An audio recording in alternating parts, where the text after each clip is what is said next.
Alhamdulillahilladzi alafa baina qulubina wa asbahna bi ni'matihi ikhwana. Segala puji bagi Allah yang telah menurunkan ketentraman ke dalam hati kita, melembutkan hati kita sehingga kita menjadi hamba Allah yang bersaudara. Asyhadu an la ilaha illallah wa asyhadu anna Muhammadar Rasulullah. Allahumma shalli ala sayyidina Muhammad wa ala ali sayyidina Muhammad.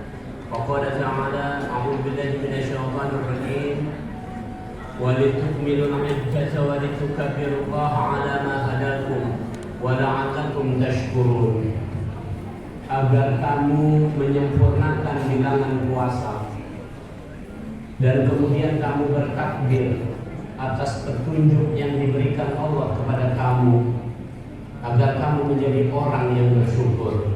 Itu di surat Al-Baqarah, lanjutan dari yang dibaca Qori tadi, dari 183, 184, 185 yang barusan membaca.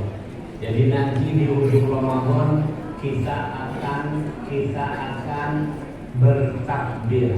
Dalam bahasa kita takbiran sebagai bentuk rasa syukur kita sudah diberi petunjuk oleh Allah Subhanahu wa taala. Itulah yang disebut sebagai Idul Fitri. Sebelum sampai sana, sekarang kita nak ngomong mulai dari Ramadan dulu. Silakan. Ini perkenalannya deh. Yang digambar ini kurang ganteng, yang ganteng yang hadir di sini. Ayo. Oh ini. Yang kenceng ini. Yang belum sih. Ayo.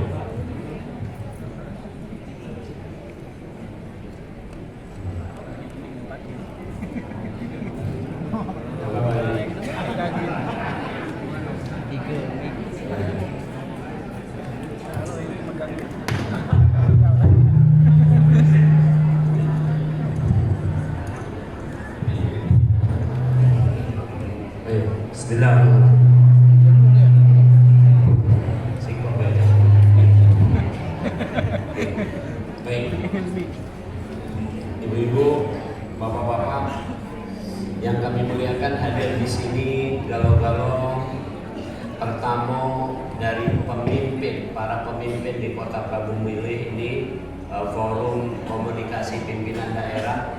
Hadir galau tadi ini Pak PJ juga diwakili oleh Kapang Kesra. Kemudian tokoh ini sahabat kami, Pak Wakil Wali Kota dari dulu sampai hari ini masih sahabat. Besok juga masih sahabat. Mas Sayyid, para kiai, ada galau juga, ustadz, ustadzah, tokoh ulama, cerdik cendikia dan gitu galau-galau. Beli pisang di pasar Palimo, Lasiang, tidak lamo-lamo, Tanjung Atap, Tanjung Batu, duduklah mantap-mantap, diem, makanan lah betul. Kita sekarang ini dulu. Baik. Kita akan menyambut Ramadan itu dengan ilmu yang mumpuni. Lanjut, next. Ini ringkasan Ramadan.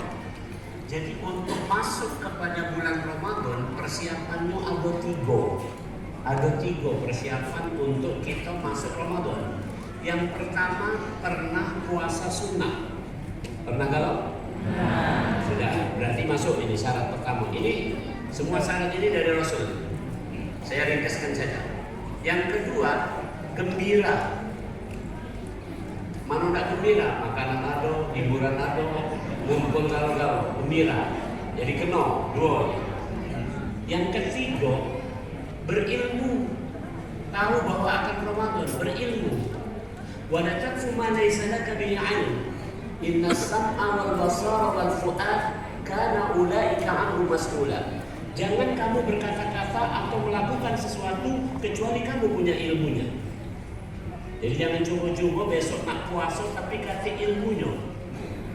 Maka kalau kita baca surat Al-Baqarah ayat 183 sampai 187, saya terangkan ringkasnya tentang tata cara puasa disebut di ayat 187. Itu tata cara puasa. Oke. Tentang apa itu hakikat bulan Ramadan disebut di ayat 184 Al-Baqarah. Oke. Tentang siapa yang berpuasa Ramadan disebut di ayat 186. Tentang bagaimana ujung dari Ramadan, yaitu Idul Fitri 185. Tentang bagaimana karakter yang terbentuk dari Ramadan itu diawali di surat Al-Baqarah 183 yang disebut la'allakum tattaqun. Itu ilmu banget. Jadi selama ini kita ini lewat-lewat baik. Kapan sudah kutiba alaikumus syiyam, puasalah itu. Ilmunya mungkin belum mumpuni. Maka sekali lagi, syarat untuk masuk Ramadan ada 3. 1, pernah puasa sunnah, insya Allah pernah galau. Yang kedua adalah bergembira. Yang ketiga punya ilmu. Kemudian masuklah kita puasa Ramadan. Itu yang warnanya merah. Wa amma man khafa maqama rabbih wa nahan nafsa 'anil hawa. Puasa, fasting, saum, siam, imsak itu sama. Bahasa Inggrisnya fasting, bahasa Indonesianya puasa. Bahasa Arabnya ada 3 tadi, saum, siam, sama imsak. Itu sama. Artinya adalah menahan hawa nafsu. Di surat nomor 79, surat An-Nazi'ah. Jadi puasa adalah menahan hawa nafsu. Saya kasih contoh Bapak Ibu, mudahnya ini baik kira-kira. Ini buah. Boleh aku makan nggak? Emang untuk aku nih? Oke, perhatikan. Saya berhak bisa makan ini, tetapi tidak saya makan sekarang ini.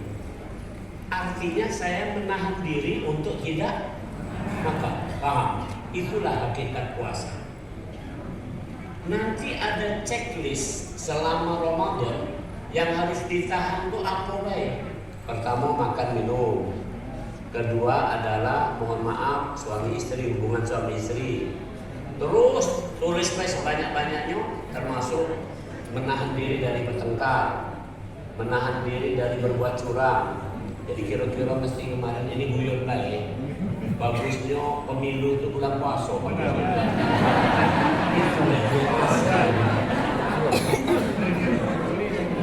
Nak serangan pacar tidak jadi. Wong lagi sahur, menahan diri. Tidak cek. Kalau kemarin ladas, jadilah. Aduh, ini guyon lagi supaya siang ini agak seger. Ini jam ngantuk. Baik.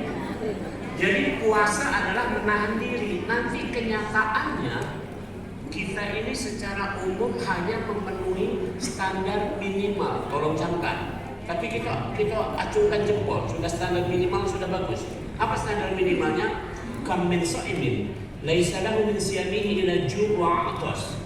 Berapa banyak orang yang berpuasa cuma dapat lapar dan haus. Itu standar minimal. Jadi jangan dikato.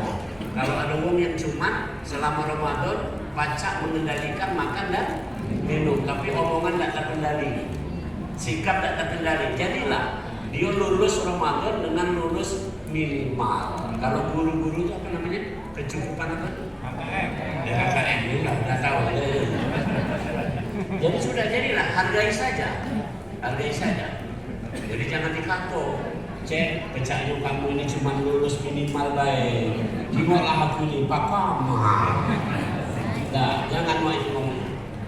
Jadi banyak orang hanya mampu menahan makan dan minum, yang lainnya tidak. Hakikat puasa makin bagus adalah makin tinggi. Maka ada ulama yang membaginya menjadi saum yang am, puasanya orang yang awam, yaitu puasa orang yang hanya menahan lapar dan haus. Kemudian puasa yang khassah, yang khusus adalah puasa orang yang mampu menahan dari pendengaran, penglihatan, emosi dia itu ditahan. Dan lebih hebat lagi adalah puasa khawasul khawas, yaitu yang sangat khusus. Orang itu sudah sampai maqama rabbih, khafa Wa amma man khafa maqama rabbih wa nahan nafsa 'anil hawa. Jadi yang hadir pengajian siang ini bagusnya kita menuju yang tadi, khafa maqama rabbih. Keterangannya mudah saja, yaitu kita ini hamba Allah, takut dengan Allah. Itulah kira-kira. Kalau sudah derajat itu puasanya, berarti itulah yang setinggi-tinggi dari orang yang mencapai nilai puasa. Oke, itu puasa. Kemudian manusia itu biasanya selalu nak nanya, tadi pengajian apa? Siang ini pengajian apa? Pengajian sama Profesor Yuwono. Yang mana? Yang wongnya putih-putih ganteng itu nah. Kira-kira ini. Maksudnya ada bolehan apa gitu ini. Maka puasa itu kita pasti bertanya, dapat apa kami berpuasa? Ada 9 yang didapat dari orang berpuasa. Ini sudah saya tulis di sini. Ini dalilnya ada galau. Sumu fatasimu. Kalau kamu puasa, pasti kamu akan sehat. Tidak usah ragu lagi. Apalagi aku dokter, kapan-kapan kamu nak nanya detail boleh. Kalau di forum ini terlalu panjang begini. Itu kuliahnya butuh 12 semester. Oke. Jadi ulangi. Ya, sumu fatasimu. Itu satu. Yang kedua, inna anzalnahu fi lailatin mubarakah, syahrul Ramadan alladzi unzila fihi al-Qur'an. Al-Quran diturunkan pada malam yang penuh berkah di bulan Ramadan. Maka seluruh isi bulan Ramadan adalah mubarak, barokah. Apa itu barokah? Closer and closer, kata orang Inggris. Lebih dekat dengan Allah. Makin dekat dengan Allah, itulah yang namanya barokah. Jadi kalau makin hidup makin makmur, tetapi makin jauh dengan Allah, itu namanya istidraj. Itu siksaan Allah sebenarnya. Tapi kalau makin kaya, makin bagus hidupnya, makin dekat dengan Allah, itu namanya barokah. Dan orang yang puasa akan dapat barokah. Yang ketiga, man shoma Ramadhana imanan wa ihtisaban, ghufira lahu ma taqaddama min dhanbi. Siapa yang berpuasa akan diampuni dosanya yang telah lalu. Galak-galak tidak diampuni dosanya. Apa dah usah? Apalah kata dosanya? Oke. Kemudian lagi, orang yang berpuasa, wa idza sa'alaka 'ibadi 'anni fa inni qarib ujibu da'watad da'i idza da'an. Di ayat 186-nya. Mereka pasti akan dikabulkan doanya kalau mau berdoa kepada Allah. Falyastajibu li, maka jawablah perintahku. Disuruh puasa, puasa. Maka aku kabulkan doanya. Maka doa orang berpuasa makbul. Apalagi ibu-ibu, sudah ibu-ibu doanya makbul, ditambah puasa pula. Ditambah ibu-ibunya lah tua lah, nyai-nyai. Yang nama itu kan, sambil ngedek-ngedek berdoa nih. Wih, makbul dia nih, kira-kira. Ada Allah selanjutnya. Kullu amalin li ibni Adam ila shaum, fa innahu li wa ana ajzi bi. Semua amalan anak Adam sudah ada standarnya, sudah ada panduannya, SOP-nya, manual mutunya sudah ada. Jadi contoh, kita sholat zuhur tadi, ishrun amsaluha, akan diberi pahala 10 kali. Jadi setiap sholat wajib itu dipahalanya 10 kali. Ini tadi yang menyediakan minuman ini dibalasi kebaikannya 10 kali. Yang sedekah buah ini dibalasi minimal 10 kali. Lebih hebat lagi adalah sab'a sanabil fi kulli sumbulatin mi'atu habbah, 700.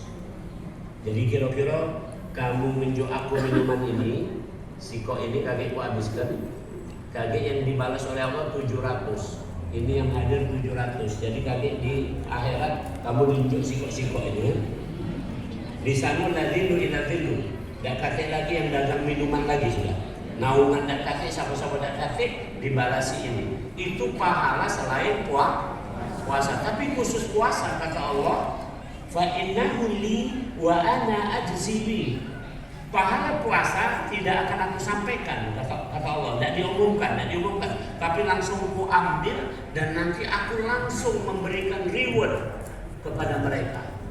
keren ini. Direct ini langsung dari sambutan Pak PJ Wali Kota kan diwakili. Jadi nanti yang akan memberikan pahala puasa ini langsung Allah. Kalau langsung Allah yang nunjuk kira-kira banyak atau makin dikit? Kalau yang nunjuk manusia dia agak dikurang-kurang.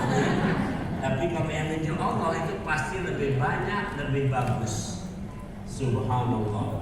Kemudian lagi, orang yang berpuasa, jadi di sini, orang yang berpuasa itu akan mendapat syafaat. Sama dengan Al-Quran, jika yaumal qiyamah syafi'an li ahli. Puasa, baca Quran, sholawat, itu semua adalah sarana untuk kita dapat syafaat. Saya kasih contoh ilustrasi yang mudah. Ilustrasi yang mudah. Aduh, kita pernah ditolong oleh wong. Pernah tolong nggak? Pernah.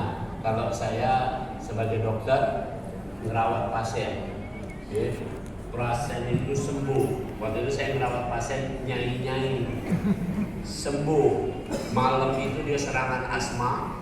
Saya tugas di puskesmas di daerah terpencil. Saya lah satu-satunya dokter di situ.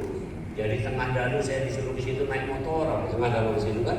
Sampai di sana nyai ini menggap asma.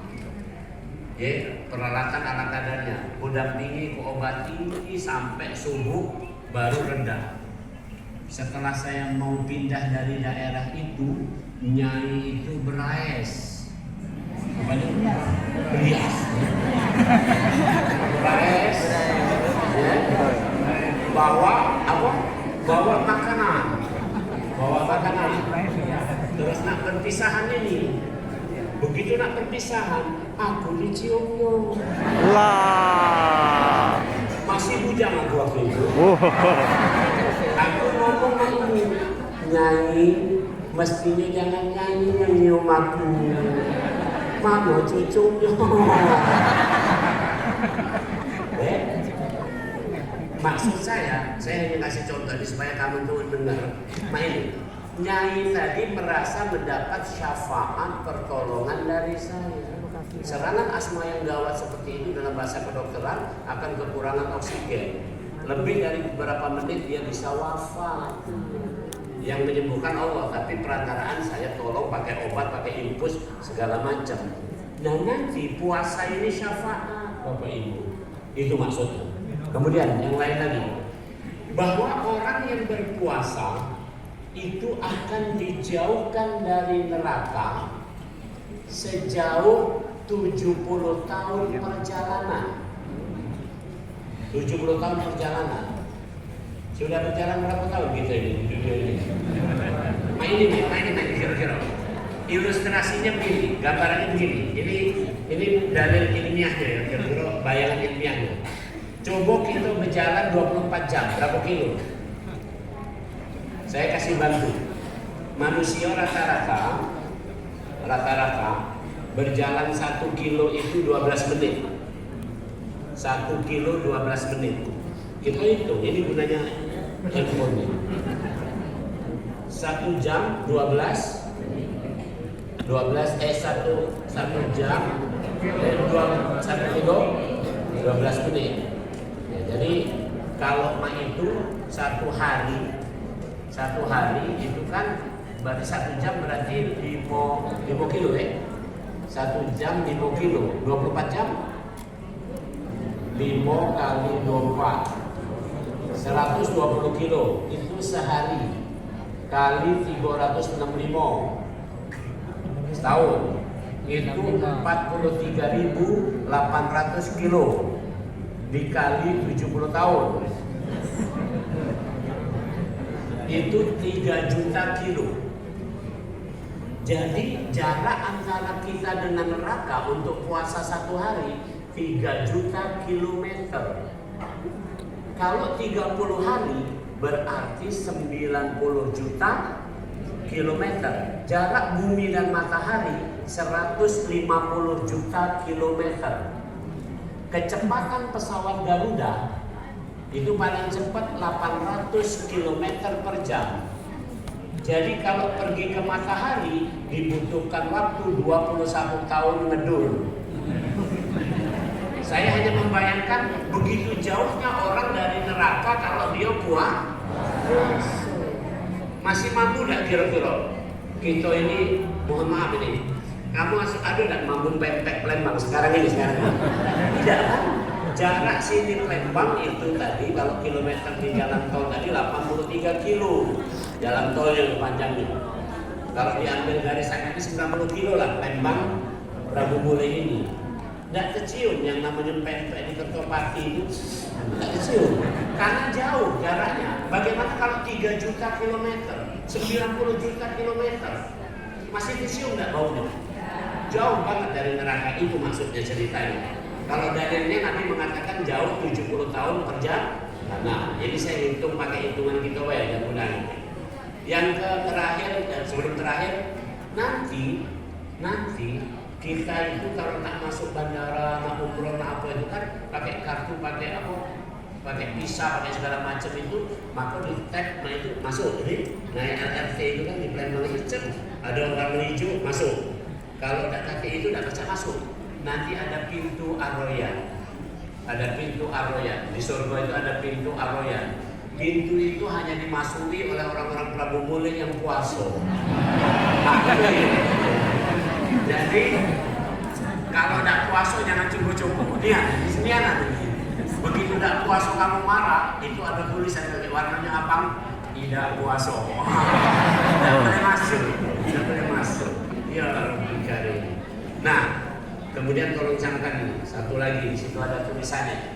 Ya, satu lagi. Perhatikan. APBD Kota Prabu Mule ini berapa? 1 triliun. Nah ini saya mau nyampaikan jadi ilustrasinya. 1 triliun. Perhatikan. APBD Kota Prabu Mule 1 triliun. Itu namanya aset. Oke. 1 triliun ini pajak untuk apa? Ada untuk pengobatan. Orang jadi sembuh, benar? Ada yang sekolah, orang bisa jadi dokter, jadi tentara, jadi apa segala macam, benar? Ada untuk ini segala macam, untuk kemajuan ini, untuk perdagangan, untuk apa? Itu namanya value, nilai dari 1 triliun tadi berapa? Tidak 1 triliun cek. Bisa jadi nilainya adalah 1000 triliun. Paham? 1 triliun APBD nilainya setelah menjadi, mohon maaf, ibu-ibu, anak kita yang jadi dokter itu nilainya berapa? Itu dari anggaran pemerintah inilah kira-kira. Kamu nak tahu nih, kuliah dokter itu membutuhkan uang. Kuliah juga ya ini bukan ongkos diokos atau membutuhkan uang 1 miliar per 1 mahasiswa. Itu subsidi pemerintah misalnya. Bayaran di kedokteran paling kencang cuma 20 juta. Sementara 1 semester dibutuhkan minimal 60 juta per anak, per siswa. Jadi 40 juta itu dibayar oleh pemerintah lewat APBN, APBD. Kira-kira itu. Nilai jadi dokter berapa? Hebatnya. Maka itu nilai. Maka bulan puasa, Lailatul Qadri khairun min alfi syahr. 1 bulan Ramadan itu lebih bagus nilainya dibanding 1000 bulan. 83 tahun. Jadi nanti puasa ini kita akan mendapatkan value nilai yang lebih bagus dari 83 tahun. Sekarang kita tanya Mbak. Jelas-jelas Mbak. Termasuk dilihat Mbak. Ada enggak yang sudah ibadah 83 tahun? Ibadah terus. Kata belok-beloknya. 83 tahun, ada enggak? Uraso, mohon maaf. Walaupun umur kita meninggal kaji 100 tahun, ya paling-paling ibadahnya paling separuhnya paling banyak. Selebihnya agak belok-belok dikit, berjoget dikit, ini itu segala macam kan. Ada yang ibadah 83 tahun tak kaji. Makanya selama Ramadan nilai kita ibadah 1 bulan itu setara dengan 1000 bulan. Itulah Lailatul Qadar. Dan itu pasti clear didapat ya. Jadi tidak usah pakai berdebat-berdebat. Oke. Nah, ujungnya puasa akan membentuk outcome, bahasa Inggrisnya membawa dampak membentuk karakter kita menjadi karakter orang yang bertakwa. Itu jangka panjangnya, bukan jangka pendek. Jangka pendeknya 9 ini. Next. Ini keterangan baik tadi sudah, lanjut. Ini juga barokah tadi sudah, lanjut. Nah, ini tadi semua ibadah ternyata bunyinya ya ayyuhan nasu ubudu rabbakum alladzi khalaqakum walladzina min qablikum la'allakum tattaqun. Ibadah apapun itu nilainya nanti ujungnya akan tetap ibadah apapun termasuk puasa. Next. Nah, ini sudah hampir terakhir. Sesuai janji aku sebentar baik, jangan lama-lama. Oke. Ini berkaitan sama saya dengan ilmu kesehatan ini. Kan tadi puasa sehat jasmani dan rohani. Ayo tanya dulu, Bapak Ibu sehat tak kamu kalau? Sudah selesai kalau mau ceramah. Nah ini sebenarnya saya kenapa memancing begini supaya ngerti. Oke. Sehat itu ada dua, jasmani, rohani. Jasmani adalah fisik. Fisik itu ada tulisannya. Fisik itu jasmani. Sementara rohani yas'alunaka 'anir ruh qulir ruhu min amri rabbi wa ma utitu minal ilmi illa qalila. Jadi ruh itu tidak ada yang tahu, rohani tidak ada yang tahu. Maka karena kita tidak tahu dengan rohani, para ahli ilmu, ahli ma'rifah membagi rohani menjadi bagian yang pacak dijingok. Bukan rohaninya, bukan ruhnya yang dijingok, tapi bahasa kerennya indikator. Indikator. Contoh, mohon maaf, ibu-ibu bahagia gak kamu? Dari mana kejiwaan bahagia itu? Nah, bahagia kelihatan dari wajah yang cerah, senyum. Nah, itu bahagia. Bahagia tidak pacak dijingok, tapi indikatornya pacak dijingok. Kalau mangan ini cantik galau, buntu tidak buntu ceria pula. Kita mah ini galau. Baik, lihat. Maka rohani bisa dilihat dari satu, intelektual, kedua emosional, ketiga spiritual, keempat sosial.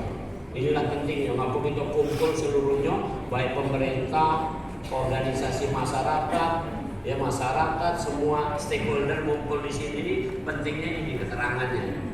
Ini jadi kita Indonesia ini sudah bagus, kompak-kompak lah. Nah inilah dari bro. Gak usah macam-macam lagi, ya bro. Inilah ini. Perhatikan. Next, lanjut kita tengok. Nah, sehat fisik adalah sehat, fit dan kuat. Fit dalam bahasa Arab afiat. Maka sehat wal afiat. Apa ciri wal afiat? Gampang, uji apa sekarang ini? Kalau kamu sekarang ini ngantuk tertidur, berarti kamu tidak fit. Itu kan? Itu kan? Tidak usah apa-apa. Tidak fit.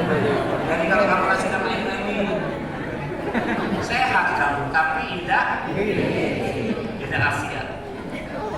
Paham? Kuat yang punya kekuatan. Oke. Jadi fisik kita ini mesti sehat, afiat atau fit dan kuat. Lanjut. Bagaimana bisa sehat itu? Bisa sehat fisik tadi. Satu, innallaha yuhibbut tawwabin wa yuhibbul mutatahhirin. Allah suka dengan orang yang bersih dan suci. Bersih dan suci. Masuk masjid pasti itu yang terjadi. Bapak Ibu semua pasti bersih dan suci, maka berani masuk masjid. Ini sehat yang pertama. Jadi secara fisik orang-orang yang tidak beriman, tidak pernah cebok itu tidak sehat fisik. Mugola pakai jas. Saya tinggal di Eropa, sekolah di Jerman. Wong sana pakai yang cebok kok, kecuali yang muslim. Aku bilang tidak sehat kamu. Tapi kalau kita ada tidak cebok terus berani sholat. Karena kita ini sebenarnya ini. Maka sehat itu adalah toharo, bersih dan suci. Ini keterangannya sudah aku buat ini. Bapak Ibu ini silakan diambil, boleh. Minta sama panitia. Ada ini sudah aku tunjukkan ke panitia. Ini untuk dibagi-bagi gitu. Silakan dibaca-baca.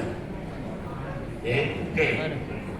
Dalam bahasa kedokteran namanya personal hygiene. Dalam bahasa Nabi Muhammad sunnah fitrah. Sunnah fitrah. Makanya kalau lanang-lanang ini itu sebelum Jumatan potong kuku, merapikan rambut segala macam ini, pakai baju yang bagus, wangi-wangian, mandi, itu semua adalah sunnah fitrah. Itu adalah personal hygiene. Jadi sehatnya fisik kalau kita ini bersih dan suci. Ini pengertiannya. Next. Nah, sehat fisik yang kedua, ya Yohanes kulu mimma fil ardi halalan thayyiban.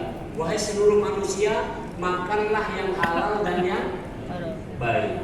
Itu ditambah lagi mubarakan, ada adab makan, gak sembarangan makan dengan tangan kanan, minum tangan kanan sambil duduk, makannya berguyur, tidak langsung jejel-jejel baik, ya dikunyah dulu, ya berhenti sebelum kenyang nian, jangan sampai kekenyangan tidak baca berikut, dalam itu semua adalah halalan thayyiban mubarakan. Saya kasih contoh dalam ilmu kedokteran, Rasul juga sudah memberi indikator 80% lebih penyakit itu disebabkan karena tidak mampu mengelola makanan. Saya kasih contoh, kenapa kita minum air tidak minum bir? Ini kenapa? Sama-sama banyak. Karena air adalah H2O. H2O ini cocok untuk badan manusia. Sementara banyu sikoknya lagi yang mereknya topi bering itu, atau mereknya apa terserah itu adalah etanol. Etanol itu adalah racun untuk hati. Jadi siapa minum bir satu sloki itu 30 cc, sekitar 2 sendok setiap hari selama 10 tahun, maka akan terjadi sirosis. Bahasa orang awam lever, hatinya hancur. Kalau tidak percaya praktekkan. Jadi ini masalah halalan. Jadi bukan berarti kenapa Allah sudah kasih tahu ini loh yang halal, minumlah yang halal ini. Jangan minum yang tidak halal. Itu yang kira-kira. Sahabat saya kepala BNN provinsi itu pening pala itu kan. Karena tanggung aku juga Prof, kenapa pening pala? Ini bukan berkurang jumlah ini. Palembang Sumsel ini prihatin gitu. Sumsel ini ranking kedua narkoba setelah Sumatera Utara. Jumlah pengguna narkoba di kita lebih dari 5%. Ya, lebih dari 5%. Dari sekitar 8,8 atau 8,9 juta penduduk Sumsel, itu 400.000-nya adalah pecandu narkoba. Kalau 400.000 ini sehari sikoknya beli 100.000, kamu kalikanlah duitnya berapa itu kan? Kurasa kalau untuk beli bodoh-bodoh lah banyak itu kan? Paham kan? Kenapa orang memilih itu? Karena dari awal itu ada kesalahan dalam didikan dan sebagainya. Pendek kata, saya hanya mengatakan masalah halalan. Jadi makan yang halal. Yang kedua, thayyiban. Nah, ibu-ibu sering lupa.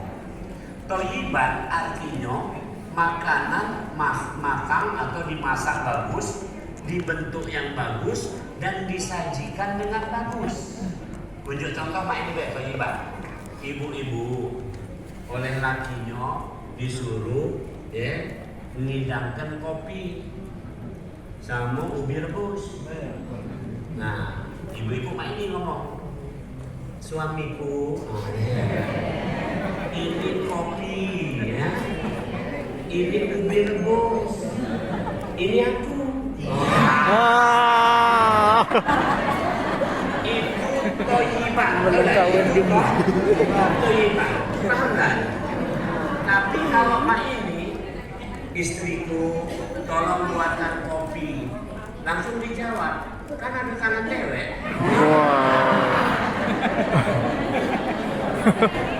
Kaget dia, Gudegnya kedengeran sampai se-RT. Paham gak ya? Jadi makan itu harus halalan. Saya nggak ngomong sembarangan. Mohon maaf, bukan ngajari. Kami berumah tangga baru 27 tahun. Usia kami sekarang 52. Saya sama istri sama. Kami menikah umur 25. Selama pernikahan kami punya undang-undang, kesepakatan. Hari pertama nikah kami punya peraturan. Apa peraturannya? Peraturannya kalau kita bertengkar, aku sama bini, kalau kami bertengkar, maka bini tetap masak, aku tetap makan.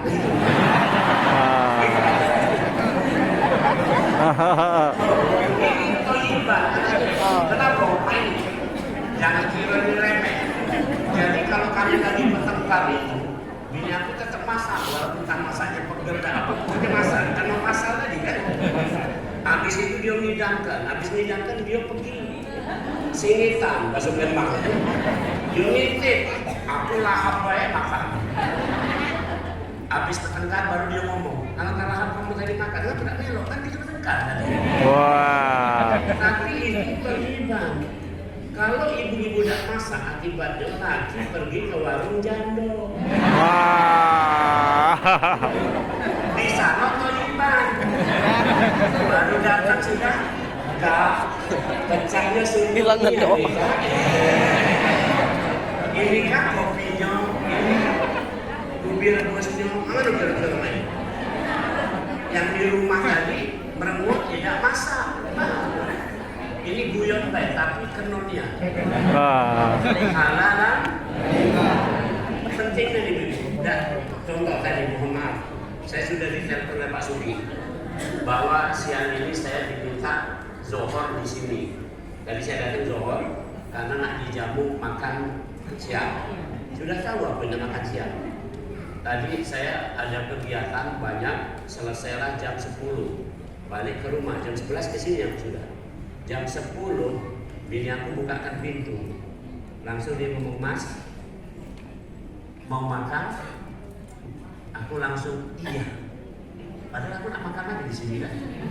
Kenapa? Karena aku tidak ingin bikin beliau kecewa. Karena dia sedang menghidangkan sesuatu yang untuk jangan ngomong ini. Dah kaget banget Prabu mulai aku nak makan.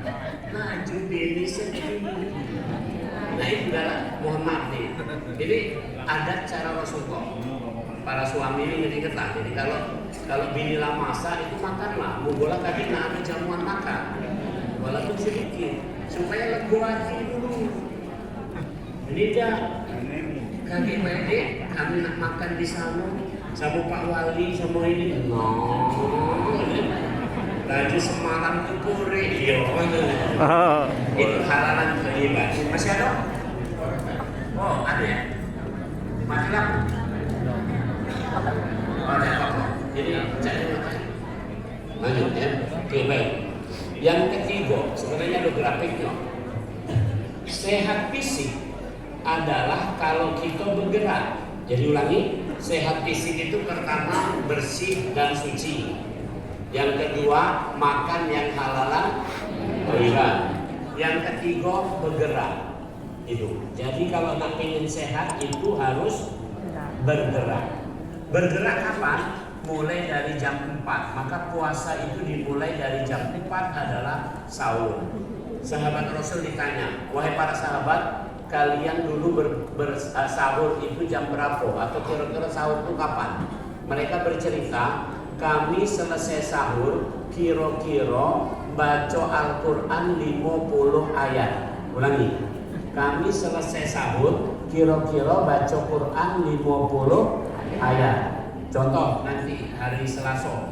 Hari Selasa itu imsakiyahnya imsak pukul 4:42.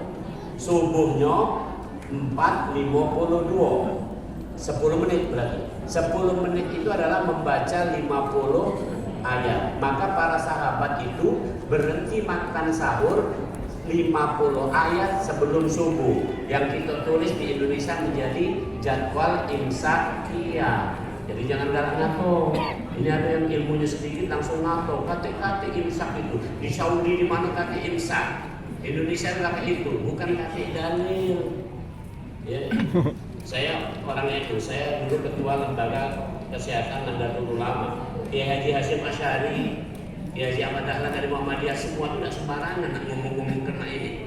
Jadi jadwal imsak di Indonesia itu alasannya itu untuk kehati-hatian, jangan terlaju.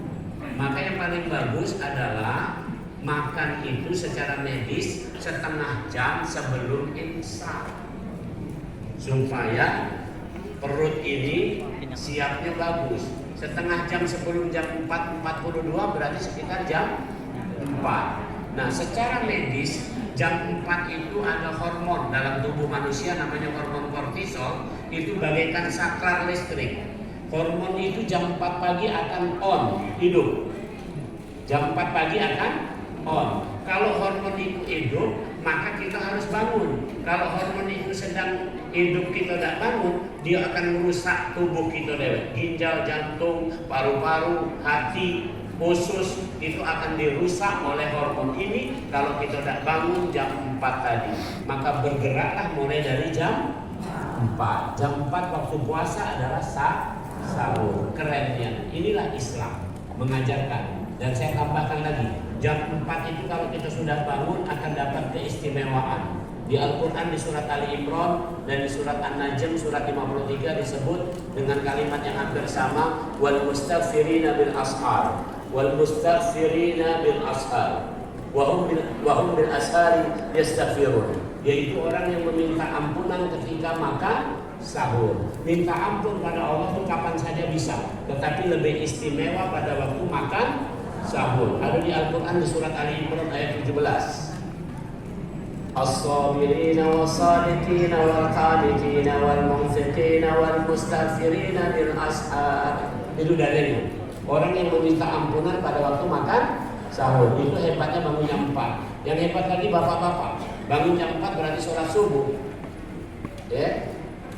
Inna Qur'anal fajri kana mashhuda. Sholat subuh itu dihadiri 2 rombongan malaikat.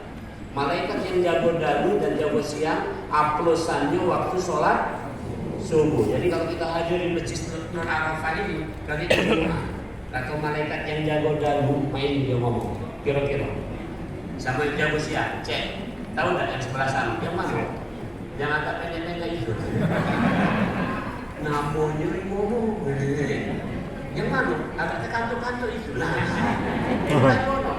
Jadi saya dikenalkan oleh malaikat jago dalu kepada yang jago siang. Pentingnya kapan? Waktu meninggal. Ini hadisnya lanjut. Waktu meninggal, begitu mayit ditaruh di ruang tamu atau di ruang tengah, maka ruh itu diangkat ke atas. Itu ruh itu naik ke langit, itu berbaris malaikat. Kalau kita hadir sholat subuh tadi, malaikat yang berbaris tadi kenal. Ini yang namanya Iwono. Kira-kira itu.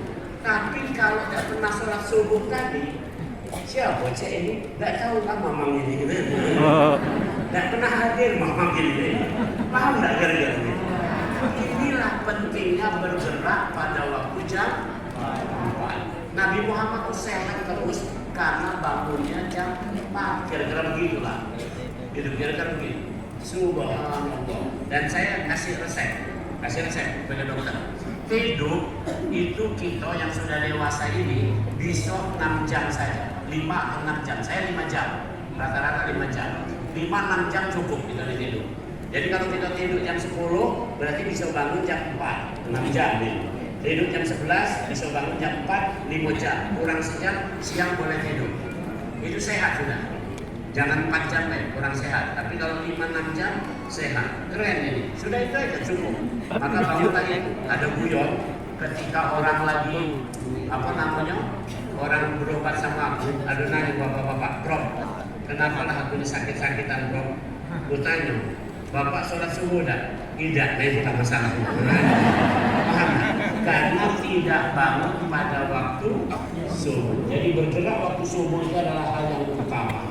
Bergerak waktu subuh adalah hal yang utama. Itu sehat fisik. Lanjut dikit lagi. Sekarang sehat yang selanjutnya adalah sehat intelektual. Ini masuk bab rohani.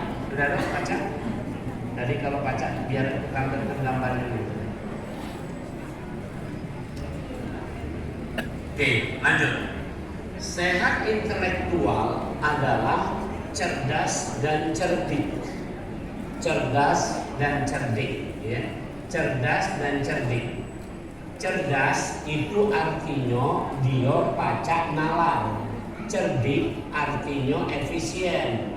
Contoh ini kira-kira. Orang puasa Ramadan tadi pahalanya atau nilainya sama dengan 1000 bulan. Itu orang yang berpuasa Ramadan cerdik berarti dia. Karena Ramadan ini pahalanya luar biasa, ya. Pahalanya luar biasa.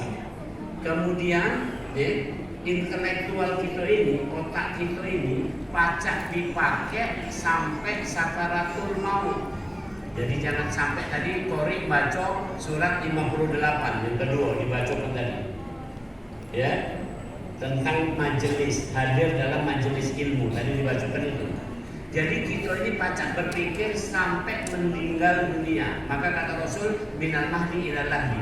Waktu lahir kita diajari dengan azan, benar? Di kuping kita. Itu pelajaran pertama yang kita dapat. Asyhadu an la ilaha illallah. Itu dibacakan di kuping bayi. Waktu nak meninggal, pelajaran terakhir sama dengan itu. Adik saya sudah wafat duluan. Waktu sebelum saya bedah, karena dia sakit waktu itu, sakit membutuhkan bedah kepala, bedah otak. Saya termasuk tim dokternya. Maka sebelum masuk ruang operasi, karena saya tahu operasinya ini 50-50, bisa mati, bisa hidup, terserah Allah. Cuman kalau secara medis 50-50. Maka begitu sebelum masuk ruang operasi, saya talkinkan adik saya. Saya ajari dia pelajaran terakhir. Saya bilang betul, Dek, ingat pelajaran ini. La ilaha illallah, la ilaha illallah. Terus sampai dia dibius. Karena aku dokternya, aku boleh mendampingi sampai situ. Begitu sudah dibius, sudah aku pasrah. Habis operasi wafat. Jadi intinya itu pelajaran terakhir. Jadi intelektual kita ini sampai terakhir. Nah ini tadi gambarannya, Bapak Ibu. Aku sambil tegak dikit nih, biar di itu grafik hormon kortisol. Hormon kortisol itu fungsinya untuk jantung, untuk segala macam ini. Jadi kalau kamu tidak bangun jam 4 itu ada tanda panah. Itu kalau kamu tidak bangun jam 4 itu, kamu akan sakit-sakitan. Maka mulai dari puasa ini kita dilatih bangun jam 4 sahur. Kalau sahur setengah jam jadilah. Ya setengah jam jadilah. Oke, next lanjut. Nah ini cerdas intelektual, lanjut. Coba klik. Bukan, ini tadi intelektual, masih ada. Gambarnya tidak muncul. Tidak muncul gambarnya. Ada gambarnya itu benar. Nih, baiklah. Tidak bisa muncul. Di situ ada. Gambarnya ada. Kamu enter, tidak muncul. Nah itu ada. Nah itu. Oke, Bapak Ibu, tolong lihat itu. Ini gambar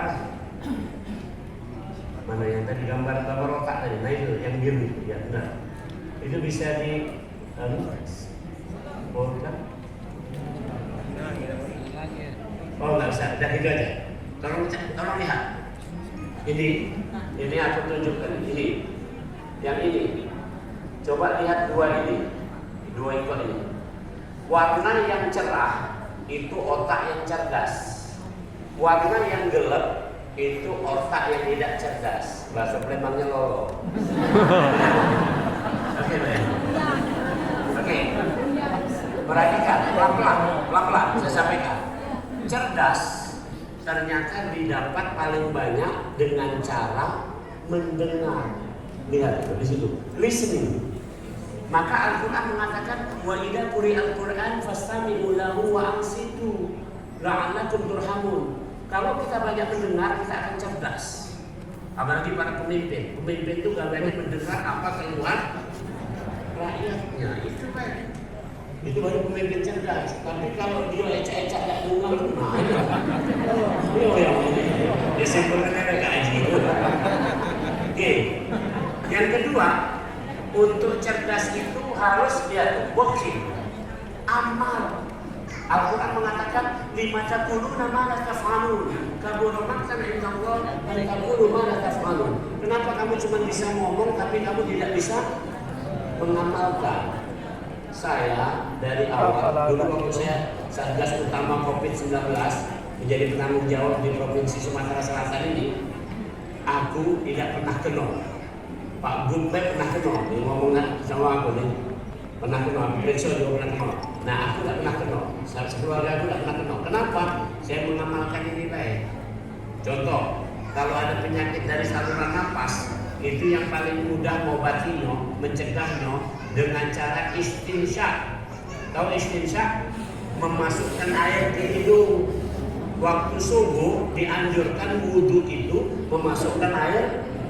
Kamu wudhu ini sah, wudhu ini sah. Banyu di jari-jari ini membersihkan hidung sah. Tapi lebih bagus lagi banyu sedot, keluarkan lagi. Itu menurut ilmu kedokteran akan menghilangkan semua penyakit di saluran napas. Maka zaman COVID itu resep aku itulah kira-kira. Masker tambahan lain, utamanya itu. Ini kadang-kadang masker lah double masih kena. Kenapa? Karena ada wudhu. Nah itu baik. Nah, dikit lagi. Lanjut. Nah, emosional harus bagus terkendali. Lanjut. Spiritual mesti khusyuk. Apa itu khusyuk? Di Al-Quran disebutkan wasta'inu bis-sabri was-salah wa innaha lakabiratun illa 'alal khashi'in alladziina yadhunnuna annahum mulaqu rabbihim wa annahum ilaihi raji'un. Orang yang khusyuk adalah orang yang yakin berjumpa Allah. Anta'budullaha ka'annaka tarahu fa in lam takun tarahu fa innahu yarak. Merasa dilihat Allah. Mohon maaf, kita sekarang ini lihat Allah enggak? Ya, kalau kamu ada yang ngaku aku di rumah Allah, di rumah Ustaz itu kapan lah berhenti gitu.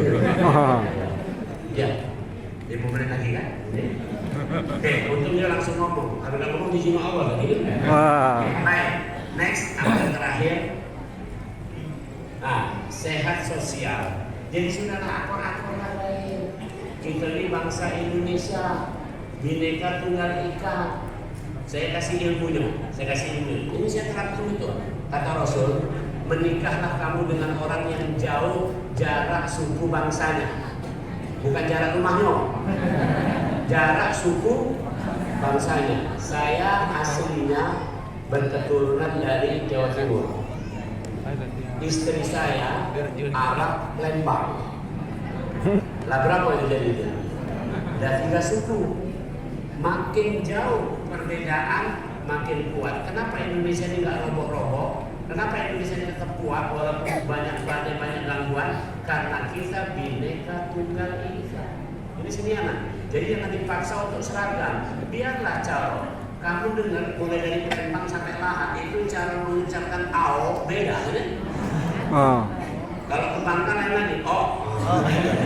Sudah beda semua. Itu di Al-Quran dikatakan waqtilafu alsinatikum wa alwanikum inna fi dzalika laayatin lil-'alimin. Itu menyebabkan secara sosial akan terjadi kekuatan. Jadi biarlah berbeda-beda ini macam-macam. Partai banyak, ini banyak. Yang paling penting adalah kekompakannya. Pecah sekarang ini nomor 1 partai kamu kan tidak ada. Nomor 1 juga tidak. Masing-masing. Tapi kompak. Inilah sosial. Baru rohaninya bagus. Berkumpullah di antara hamba-hamba ini. Demikian mudah-mudahan bermanfaat untuk teman-teman. Jadi intinya hari ini kita sudah belajar tentang bergembira menyambut Ramadan. Kita punya ilmunya. Mudah-mudahan kita nanti lulus dalam keadaan insyaallah Idul Fitri. Aku juga Assalamualaikum warahmatullahi wabarakatuh.